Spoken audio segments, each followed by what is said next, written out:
تیری آنکھ نامحرم عورتوں اور لڑکوں کو دیکھ دیکھ کر کتنا کچھ زنا کرتی ہے۔ کیا تو نے حق تعالیٰ کا ارشاد نہیں سنا کہ اے محمد صلی اللہ علیہ وسلم کہہ دو مومنین سے کہ اپنی نگاہیں جھکائے رکھیں۔ حضرت شیخ عبدالقادر جیلانی رحمہ اللہ فرمائی استاسترگی غیر محرم زنانو تھا او امرت الکانو تگوری او زنا کی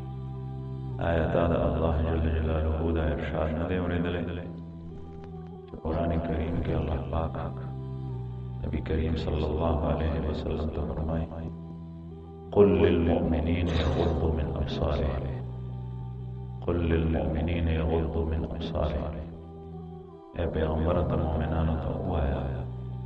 چې خپل نظر ټیټ ساتي